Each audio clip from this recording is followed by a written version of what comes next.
আজকে একটি গল্প বলবো। আসলে বিষয়টা হচ্ছে যে গাছ নিয়ে সরকার ঘোষিত গাছ লাগান পরিবেশ বাঁচান, তারই ধারাবাহিকতায় মানুষ তার নিজ উদ্যোগে গাছ লাগানোর জন্য বদ্ধপরিকর। তেমনিভাবে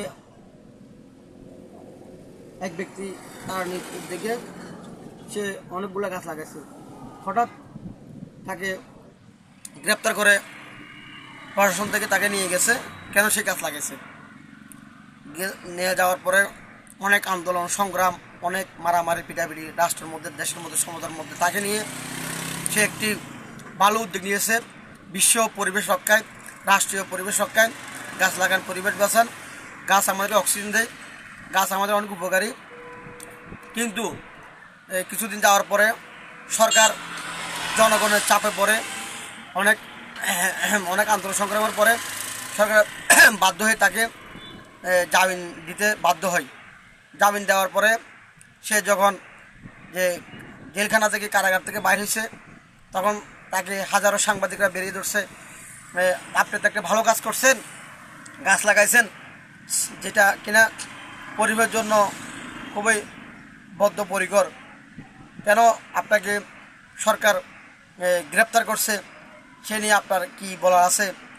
আপনার নিয়ে তো সারা বাংলাদেশে অনেক আন্দোলন, মিছিল, সভা, সেমিনার, গ্রামে, সমাজে এবং অনেক লং মার্চ এবং অনেক মিছিল মিটিং হয়েছে। তো সে বলল, আসলে আমি গাছ লাগাইছি, সরকারের একটা উদ্যোগ ছিল গাছ লাগান পরিবেশ বাঁচান, তারও ধারাবাহিকতা আমি নিজের উদ্যোগে নিজের টাকা খরচ করে আমি গাছ লাগাইছি। তারপরে এই গাছ লাগানোর কারণে সরকার আমাকে গ্রেপ্তার করছে। তো তখন সে বলল, আজকে জনগণের যে তীব্র আন্দোলন, তীব্র প্রতিবাদ, যে একজন দেশপ্রেমিক এবং সমাজ রক্ষাকারী এবং পরিবেশ রক্ষাকারী একজন নাগরিককে উদ্ধারের জন্য এদেশের মানুষরা যেভাবে ঝাঁপিয়ে পড়ে আমাকে উদ্ধার করেছিল, তার জন্য আমি ধন্যবাদ জানাচ্ছি। হঠাৎ করে একজন বলে বসলো, ভাই আপনি কি গাছ লাগাইছিলেন, যে গাছটার নামটা বলেন, কি কেন এই গাছটা কি আপনি কি কোনো কোথা থেকে কি কোনো চুরি করে নিয়ে আসছেন, না অন্য জনের জায়গায় গাছ লাগাইছেন, না নিজের গাছ লাগাইছেন, না নিজের জমিতে লাগাইছেন, না কোনো সমস্যা হয়েছে? উনি বলে, আমি আমার জায়গাতে আমি গাছটা লাগাইছি, অন্য কোনো গাছটা আমি কিনে নিজের টাকা, পরিশ্রম টাকা খরচ করে গাছটা লাগাইছি, আমার নিজের জায়গাতে লাগাইছি।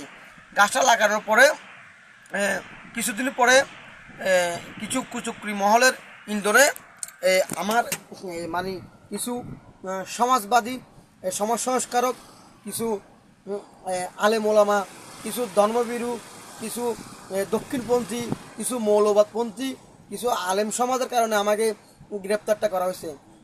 এই দেশটা মানে মৌলবাদ, দক্ষিণপন্থী এবং আলেম ওলামা এবং যারা ইসলামের যে ভুল ব্যাখ্যা করে, তাদের কারণে আজকে আমার এই পরিহাস। আমি চাইছিলাম রাষ্ট্র সংস্কার, রাষ্ট্রের ভালো, রাষ্ট্রের কাজ সুন্দর চলক, রাষ্ট্রের সেবায় আমি নিজে থাকবো।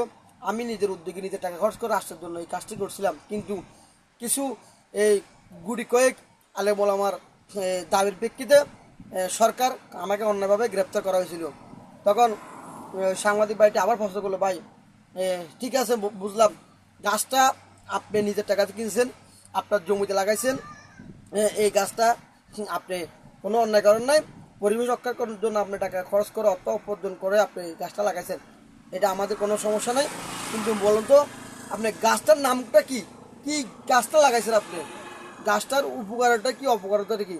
উনি বলছে, গাছটার অনেক উপকার, গাছটা এদেশের অনেক মানুষের অনেক অনেক চিন্তা চেতনা দূর করে দেয়, অনেক মানুষকে হাজারো সাধনার দিকে নিয়ে যায়। এই গাছটার অনেক উপকারিতা আছে। এই গাছটার যে প্রোডাক্টটা আছে, যে পাতাটা আছে, যে ফলটা আছে, যে জিনিসটা আছে, সেটা এই গাছের প্রত্যেকটা চামড়া, প্রত্যেকটা লতা পদ সবার জন্য উপকারে আসে। ওই গাছটা আমি লাগাইছি। ওই গাছটা এই দেশের অনেক কিছু যারা প্রকৃতি ধর্মসত্য করে তাদের অনেক উপকার আসে, এই জন্য আমি গাছটা লাগাইছি। কিন্তু আজকে কিছু কুচুক্তি মহলের কারণে আমাকে গ্রেপ্তার করছে। বলতে পারেন গাছটার নামটা কি সেটা একটু বলেন। তো উনি বলতেছে, গাছটা যে গাছটা আমি মূলত লাগাইছি এটা উপকারী গাছ, এটা হচ্ছে গাঁজা গাছ। গাঁজা গাঁজা গাঁজা, যে গাঁজা সিদ্ধি খাই,